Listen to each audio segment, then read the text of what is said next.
দেখা বাবু।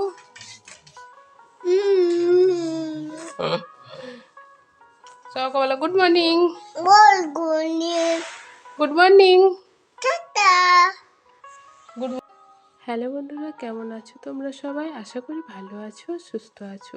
আমরা খুব ভালো আছি। আমার ছেলে তো আজ তোমাদের গুড মর্নিং বলেই দিল।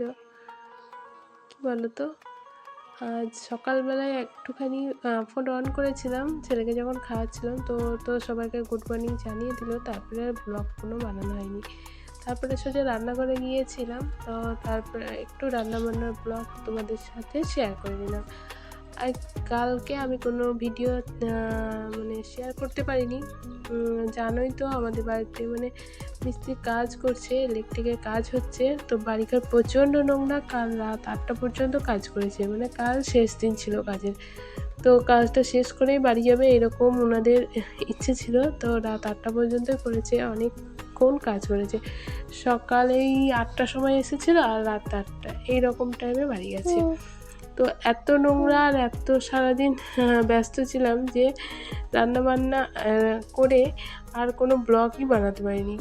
কী বলতো, ভালো লাগছিল না এত নোংরার মধ্যে সারাক্ষণ উঠোনে উঠোনে ঘুরছিলাম, কোনো কাজই সেরকম হচ্ছিল না।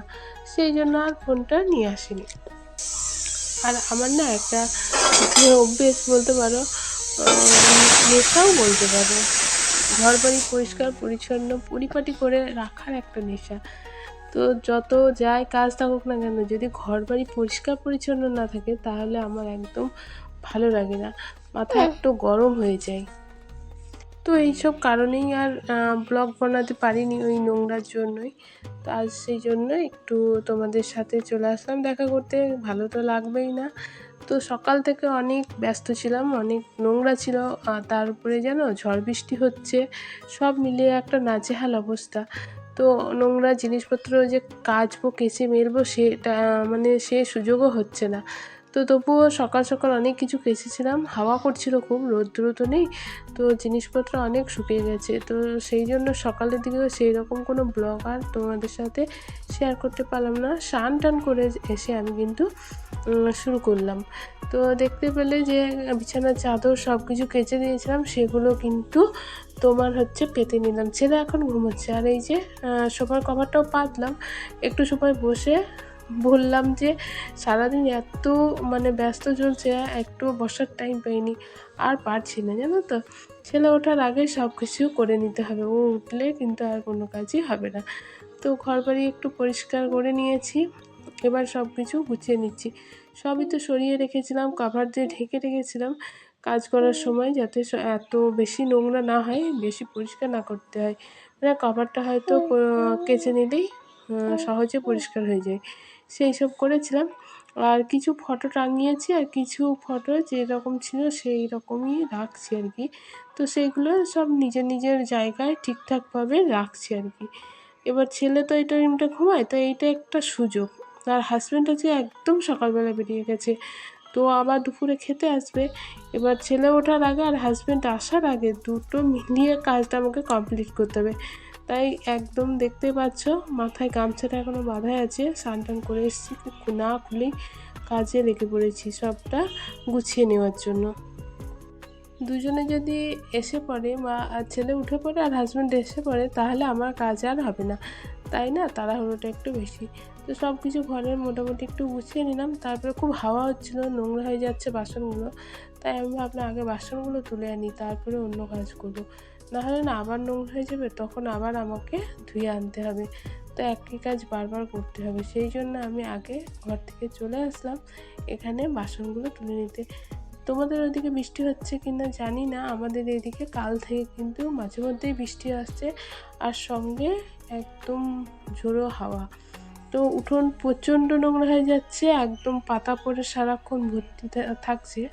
2-4 বার ঝাড় দিচ্ছি, তাও যেন পরিষ্কার রাখা সম্ভব হচ্ছে না। তো আর ভালো লাগছে না, মনে হচ্ছে যা হবি হওয়া থেকে যা, ঘরটুকুনি শুধু পরিষ্কার করে রাখি। তারপরে তো চলে এসেছি, ফ্রিজ থেকে না কয়েকটা ফল বার করে নিলাম, কারণ ফ্রিজের মধ্যে ঠান্ডা হয়ে আছে, একটুখানি গরম হলে তারপরে খাওয়া যাবে বা ছেলেকে খাওয়ানো যাবে, সেই জন্য আগে থেকে বার করে দিচ্ছি। মনে থাকে না জানো তো, তখন খাওয়ার টাইমে মনে হয় এগুলো তো সব ঠান্ডা আছে আর খাওয়া যাবে না। এই যে দেখতে পাচ্ছ, আর ক্যালেন্ডারটা এখানে টাঙিয়ে রাখছি। এই যে আগের এখানে যে বোর্ডটা ছিল ওর যেন একটা পিন এখনও এখানে লেগে আছে, তা আমি ভাবলাম ক্যালেন্ডারটা এইভাবে টাঙিয়ে রাখি, ডেট টেট দেখতে সুবিধা হয় জানো তো, সামনে টাঙানো থাকলে। আর ভিতরে থাকলে যে দেখার সময় কোথা থেকে খুঁজে বার করতে হয়। আর দেখো কারেন্ট ঠিক হওয়ার পর কিন্তু ফ্রিজটাকে সরিয়ে দিয়েছি। সামনে ছিল ভালো লাগছিল না, তাই ভাবলাম যে একদম সিঁড়ির নিচে এই জায়গাটায় রাখলে হয়তো দেখতে ভালো লাগবে, এক সাইডে হবে। তো আমি যখন আপেল লেবু বার করেছিলাম, বেদানাটা বার করতে ভুলে গেছিলাম। আমার ছেলে আবার বেদানা খেতে খুব ভালোবাসে, তো ওর জন্য একটা বেদানা কিন্তু বার করে দিলাম। এই যে দেখতে পাচ্ছ, তো এখানে রেখে দিলাম, কিছুক্ষণ পরে জলে দেবো। এখন এই জায়গায় রেখে দিলাম, বাকি অনেক কাজ আছে সেগুলো করব। আর এই যে এখানে দেখতে পাচ্ছ, এখানে যে লাইটটা জ্বলতো, তো ওখানে না লাইটটা ঠিক তো দেওয়ালটায় আর কি, তো জায়গাটা কালি হয়ে গেছে।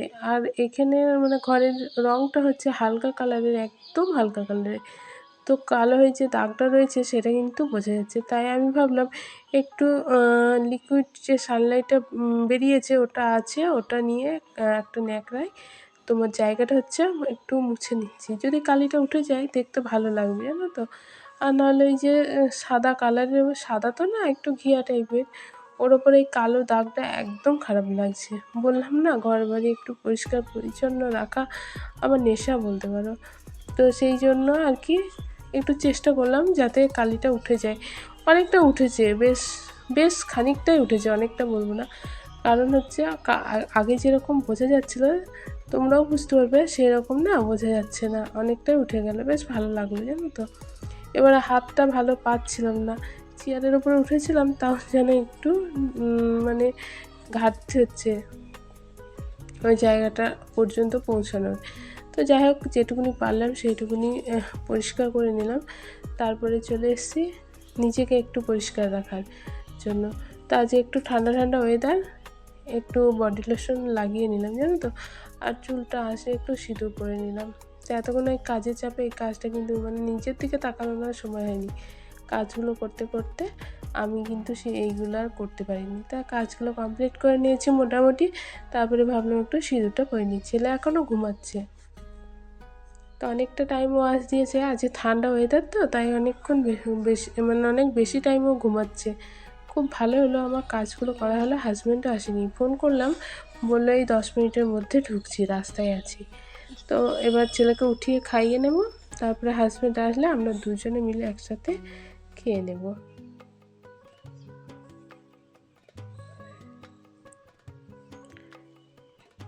তোমাদের ওইদিকে বৃষ্টি হচ্ছে কি না বা ঝড় হচ্ছে কি না অবশ্যই কমেন্টে জানিও। আমাদের এদিকে কিন্তু সেই বর্ষাকালের মতো 10 মিনিট অন্তর অন্তর বৃষ্টি আসছে, সঙ্গে হাওয়া বললামই তো। এই যে দেখো হাজব্যান্ড চলে এসছে, ছেলেকে না খাইয়ে দিয়েছে, ও উঠে পড়েছে। তো সেই আমার বিবাহবার্ষিকীর শাড়ি আজ আসলো, মানে বিবাহবার্ষিকীতে দিয়েছিল হাজব্যান্ড, তো শাড়িটার ব্লাউজ বানাতে দিয়েছিলাম তোমার জানুয়ারি মাসের শেষের দিকে এরকম। তো সেই ব্লাউজ মানে দেবে বলেছিল 15 দিন পর, কিন্তু আর দিতে পারিনি। তো আজকে আসলো প্রায় 1.5 থেকে 2 মাস পর। ভালো হয়েছে জানো না ব্লাউজগুলো, মানে গায়ে ফিটিংসটা ভালো হয়েছে। তো এই যে দুটো দুরকম বানিয়েছি, শাড়িগুলো পিকো করেছি, আর হচ্ছে তোমার ফলস লাগিয়েছি।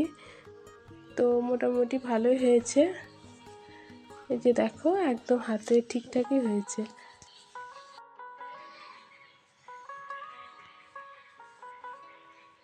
তো চলো শাড়ি দুটো এবার একটু দেখে নিই। এই যে এটা ছিল বিবাহবার্ষিকীর শাড়ি, তোমাদের তো আগে দেখিয়েছিলাম। তো ওই দিন আর পরতে পারিনি জানো তো, মনটা খুব খারাপ ছিল আর কি, যে ভাবলাম যদি না বানাতে দিতাম তাহলেই ভালো হতো, তাহলে তো পরতে পেতাম। তো অনেক দিন পর আসলো, যাই হোক এসে গেছে, কী আর করা যাবে বলো, টাইমের মধ্যে না পেলে।